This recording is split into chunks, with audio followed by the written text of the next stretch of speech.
নমস্কার, আপনারা দেখছেন বাংলা বার্তা ইউটিউব চ্যানেল। জানাবো আজকের বাছাই করা কিছু গুরুত্বপূর্ণ খবর। প্রধান সংবাদগুলি জানার আগে শুরুতেই দেখে নিন আজকের হেডলাইন্স।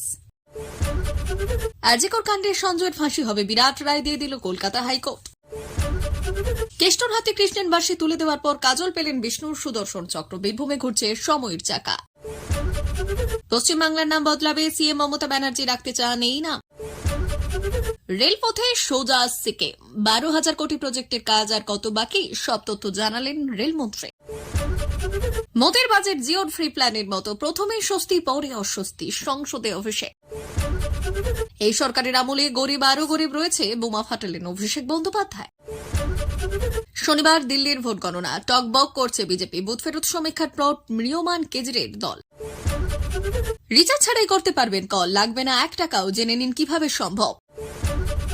লক্ষ্য 2026 সালের বিধানসভা, 2025 এপ্রিলের মধ্যেই আসন্ন রফা চূড়ান্ত করতে চায় বামফ্রন্ট। প্রিয় দর্শক, আপনি যদি আমাদের চ্যানেলে নতুন হয়ে থাকেন তাহলে আমাদের চ্যানেলটিকে সাবস্ক্রাইব করে পাশে থাকা বেল আইকনটি ক্লিক করে রাখুন পরবর্তী খবরের আপডেটগুলো সবার প্রথমে পেতে। আজকে বিস্তারিত খবরে। আরজিকর হাসপাতালে চিকিৎসক ধর্ষণ খুনের ঘটনায় সঞ্জয় রায়কে দোষী সাব্যস্ত করেছে শিয়ালদহ আদালত, আর সেই সঙ্গে তার সাজা ঘোষণা করা হয়েছে। কলকাতা পুলিশের এই প্রাক্তন সিভিক ভলেন্টিয়ারকে আমৃত্যু কারাদণ্ড এবং জরিমানার নির্দেশ দিয়েছেন বিচারক অনির্বাণ দাস। এরপরে সঞ্জয়ের ফাঁসি চেয়ে কলকাতা হাইকোর্টকে দ্বারস্থ হয় রাজ্য সরকার এবং সিবিআই। এবার এই পরিপ্রেক্ষিতেই বড় রায় দিয়ে দিল আদালত। দিন দুয়েক আগে বীরভূম জেলা তৃণমূল সভাপতি অনুব্রত মণ্ডলের হাতে কৃষ্ণের বাঁশি তুলে দিয়েছিলেন সাঁইথিয়াবাসী। সেই বাঁশিতে ফু দিয়ে কেষ্টভূমি প্রেমের বার্তা দিয়েছিলেন ওই তৃণমূল নেতা। এবার সেই সাঁইথিয়ার মাটিতেই বীরভূম জেলা পরিষদের সভাধিপতি কাজল শেখের হাতে তুলে দেওয়া হল রূপ সুদর্শন চক্র।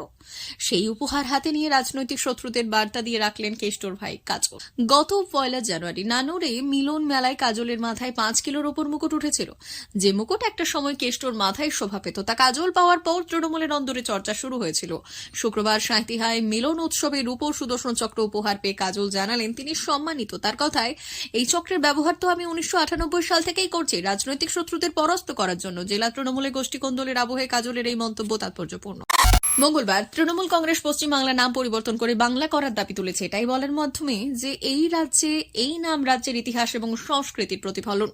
রাজ্যসভার শূন্যকালে এই ইস্যু উত্থাপন করে তৃণমূল কংগ্রেসের সদস্য ঋতব্রত ব্যানার্জি বললেন, পশ্চিমবাংলার বিধানসভা জুলাই 2018 রাজ্যের নাম পরিবর্তনের প্রস্তাব সর্বসম্মতভাবে পাশ করেছিল, কিন্তু কেন্দ্র এখনও তা অনুমোদন করেনি। তিনি বললেন, পশ্চিমবাংলার মুখ্যমন্ত্রী মমতা ব্যানার্জি প্রধানমন্ত্রী মোদীকে একটি চিঠি লিখে বলেছেন যে এই নামকরণ রাজ্যের ইতিহাস, সংস্কৃতি এবং পরিচয়ের সঙ্গে সামঞ্জস্যপূর্ণ এবং এখানে বাস করা মানুষদের আকাঙ্ক্ষাতেও প্রতিফলিত করে। রাজ্যের নাম পরিবর্তনের প্রয়োজনীয়তা 1947 সালে বাংলা বিভাজিত হয়েছিল এবং ভারতীয় অংশটি পশ্চিমবাংলা এবং অন্য অংশটি পূর্ব পাকিস্তান নামে পরিচিত ছিল। 1971 সালে পূর্ব পাকিস্তান স্বাধীনতার ঘোষণা দেয় এবং বাংলাদেশ একটি নতুন রাষ্ট্র হয়ে ওঠে। ব্যানার্জি বললেন, আজ তার পূর্ব পাকিস্তান নেই, রাজ্যের নাম পরিবর্তনের প্রয়োজন রয়েছে। পশ্চিমবাংলার মানুষের গণরায়ের সম্মান জানানো প্রয়োজন। সর্বশেষ 2011 সালে রাজ্যের নাম পরিবর্তন করা হয়েছিল, যখন উড়িষ্যার নাম পরিবর্তন করে ওড়িশা রাখা হয়েছিল। অনেক শহরেরই নাম পরিবর্তন হয়েছে। কলকাতা থেকে সিকিম যাওয়া সহজ করবে রেল, প্রজেক্টের কাজ চলছে বেশ কিছুদিন ধরে। তৈরি হচ্ছে একের পর এক টানেল। এবার সেই প্রজেক্ট সম্পর্কিত তথ্য সামনে আনলেন রেলমন্ত্রী অশ্বিনী বৈষ্ণব। তিনি জানিয়েছেন, দ্রুততার সঙ্গে শেষ করা হচ্ছে কাজ। রাজ্যসভার এই প্রজেক্ট নিয়ে প্রশ্নের উত্তর দিতে গিয়ে রেলমন্ত্রী জানালেন কোন কোন কারণে কাজ শেষ করতে দেরি হয়েছে। রেলমন্ত্রী অশ্বিনী বৈষ্ণব জানিয়েছেন, 12,132 কোটি টাকা বরাদ্দ করা হয়েছে সেবক রংপো প্রজেক্টের জন্য। 2024 মার্চ মাস পর্যন্ত ওই প্রকল্পে খরচ করা হয়েছে 7,032 কোটি টাকা। মন্ত্রী আরও জানিয়েছেন, সেবক রংপো প্রজেক্টের ক্ষেত্রে অনেক সমস্যার মুখে পড়তে হয়েছে। হিমালয়ের যে অংশ দিয়ে এই রেল লাইন যাচ্ছে সেখানে পদে পদে ভৌগোলিক অবস্থা বদলাতে থাকে, ফলে চ্যালেঞ্জের মুখে পড়তে হয়েছে রেলকে। সেবক রংপো প্রজেক্টের মধ্যে দিয়ে 14টি টানেল, যার মোট দৈর্ঘ্য 39 কিলোমিটার। এখনো পর্যন্ত 12টি টানেল তৈরি হয়েছে বলে জানিয়েছে রেল মন্ত্রক। তবে এই ক্ষেত্রে রাজ্য সরকারের জমির উপর নির্ভর করতে হচ্ছে। এছাড়াও আবহাওয়ার জন্যও ধাক্কা খাচ্ছে প্রজেক্ট। বার্ষিক 12 লক্ষ টাকা পর্যন্ত উপার্জনকারী ব্যক্তিদের এবারে বাজেটে আয়কর থেকে অব্যাহতি দিয়েছে মোদী সরকার। শুক্রবার এই ব্যাপারে সংসদে বক্তব্য রাখতে গিয়ে মোদী সরকারের বাজেট কতখানি জনবিরোধী বা বোঝাতে শিল্পপতি মুকেশ আম্বানি টেলিকম সংস্থা জিওর প্রসঙ্গ টেনে এনেছেন তৃণমূল সর্বভারতীয় সাধারণ সম্পাদক অভিষেক বন্দ্যোপাধ্যায়। অভিষেকের কথায় কেন্দ্রের এই বাজেট হাফ ডেলিভারির মতো, যা গ্রাহকদের কাজ পর্যন্ত পৌঁছয় না, পুরোটাই মরিচিকা। কিরকম তা বোঝাতে এরপরই জিও টেলিকম সংস্থার প্রসঙ্গ টেনে আনলেন ডায়মন্ড হারবারের সাংসদ অভিষেক বন্দ্যোপাধ্যায়ের কথায় জিওর ফ্রি ডেটা প্ল্যান্স একদম কোটি কোটি গ্রাহককে আকর্ষিত করেছিল। এখন জিও সেই ফ্রি প্ল্যান তুলে দেওয়ায় মোবাইলের সংযোগ টিকিয়ে রাখাটাই গ্রাহকদের অনেকের কাছেই বোঝা হয়ে দাঁড়িয়েছে।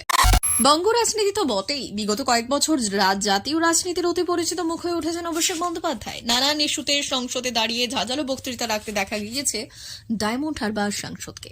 এবার যেমন ফের একবার সরব হলেন তিনি, কেন্দ্রীয় বাজেট বাংলার বঞ্চনার অভিযোগে এবার সুর চড়ালেন তৃণমূল সেনাপতি। গত শনিবার কেন্দ্রীয় বাজেট পেশ করেছেন অর্থমন্ত্রী নির্মলা সীতারামন। এরপরই বাংলাকে বঞ্চিত করার অভিযোগে সরব হয়েছিলেন অভিষেক। এই দিন ফের সংসদে দাঁড়িয়ে এই নিয়ে মুখ খুলেছেন তিনি। কেন্দ্রীয় বাজেট নিয়ে বক্তব্য রাখতে গিয়ে ডায়মন্ড হারবারের সাংসদ বললেন, কেন্দ্রের এই বাজেট সোনার হরিণের মতো। কেন এই কথা বলেছেন সেটার ব্যাখ্যাও দিয়েছেন তিনি। অভিষেক এদিন বলেছেন, বিহারে বিজেপির 12 জন সাংসদ রয়েছে, বাংলাতেও তাই। তা সত্ত্বেও বাজেটে বিহার পেল কিন্তু বাংলা পেল না, কারণ বাংলায় ক্ষমতায় আসতে পারেনি বিজেপি। সেই কারণে বাজেটে বাংলাকে বঞ্চিত করা হলো। অন্যদিকে সামনে বিহার বিধানসভা নির্বাচন রয়েছে, ফলে এবারে কেন্দ্রের বাজেট থেকে পরিষ্কার দেশের মানুষের কথা ভেবে নয়, নির্বাচনকে লক্ষ্য রেখে এই বাজেট তৈরি করেছে মোদী সরকার।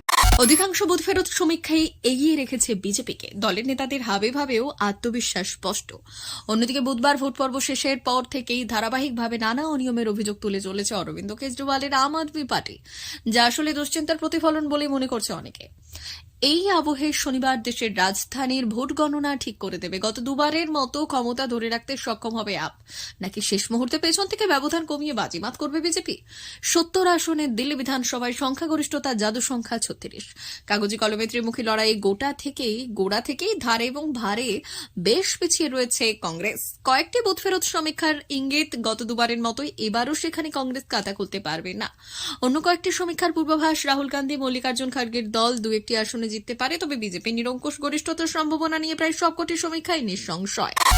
এখন আপনার মোবাইল রিচার্জ করার দরকার নেই কল করার জন্য। এই সংবাদের সম্পূর্ণ আজকের সংবাদটি শুনুন। ভারতে Jio, Airtel, Vodafone idea telecom পরিষেবা প্রদান করে। একইভাবে সরকারি টেলিকম সংস্থা বিএসএনএল কম দামে প্ল্যান দিচ্ছে। প্রতি মাসে কল এবং এসএমএস ব্যবহারের জন্য রিচার্জ করতে হবে। এখন রিচার্জ ছাড়াই কল করবেন কিভাবে?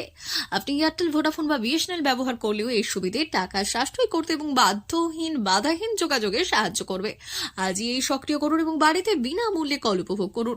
এয়ারটেল, ভোডাফোন আইডিয়া এবং বিএসএনএল ব্যবহারকারীদের জন্য সুখবর, আপনার ব্যয়বহুল প্ল্যান বারবার রিচার্জ করতে ক্লান্ত হয়ে পড়লে এর থেকে মুক্তি পাওয়া সম্ভব। আপনার নম্বরটি সচল রাখার জন্য একটি কৌশল আছে, যার মাধ্যমে কোনো রিচার্জ ছাড়াই সক্রিয় বিনামূল্যে কল পাবেন। আপনার যা দরকার তা হলো একটি ব্রডব্যান্ড সংযোগ এবং ওয়াইফাই কলিং। সংযোগ থাকলে অপ্রয়োজনীয় রিচার্জ এড়াতে এই সুবিধা আপনাকে সাহায্য করবে। বেশিরভাগ আধুনিক স্মার্টফোনে ওয়াইফাই কলিং সুবিধা আছে, যার ফলে ব্যবহারকারীরা মোবাইল নেটওয়ার্ক ছাড়াই কল করতে পারেন। এর অর্থ হলো আপনার রিচার্জ প্ল্যানের মেয়াদ শেষ হয়ে গেলেও বাড়িতে ওয়াইফাই সংযোগ থাকলে আপনি কল করতে পারবেন। আপনি যদি প্রায় ব্যালেন্স শেষ করে রিচার্জ করার জন্য তাড়াহুড়ো করেন, তাহলে এই সুবিধা আপনাকে অতিরিক্ত নমনীয়তা দেবে। এছাড়াও বাড়িতে ওয়াইফাই কলিং এর ব্যবহার করার সময় ছোট এবং সস্তা প্ল্যানের সাথে যোগাযোগ রাখতে পারবেন। আপনার স্মার্টফোনে ওয়াইফাই কলিং কিভাবে সক্রিয় করবেন? ওয়াইফাই কলিং সক্রিয় করার জন্য পদক্ষেপগুলি শুনে নিন। 1. আপনার স্মার্টফোনের সেটিংস খুলুন। 2. নেটওয়ার্ক এবং ইন্টারনেট সেটিংসে যান। 3. সিম কার্ড এবং মোবাইল নেটওয়ার্ক নির্বাচন করুন। 4. কলিং এর জন্য আপনি যে সিম কার্ডটি ব্যবহার করবেন তা নির্বাচন করুন। 5. তারপর নিচে ওয়াইফাই কলিং ট্যাগল করুন। 6. ওয়াইফাই কলিং সক্রিয় করতে ট্যাপ করুন। ওপরের কৌশলগুলি, বিভিন্ন টাইপের কৌশলগুলি সক্রিয় করুন এবং মোবাইল নেটওয়ার্ক দুর্বল হলে বা আপনার ডিভাইসে না থাকলে স্মার্টফোন স্বয়ংক্রিয় কল করার জন্য ওয়াইফাই ব্যবহার করুন। ভোডাফোন, এয়ারটেল এবং বিএসএনএল এর জন্য যে কোনো সময় বিনামূল্যে কলিং প্রতিটি স্মার্টফোনেই পাওয়া যায়।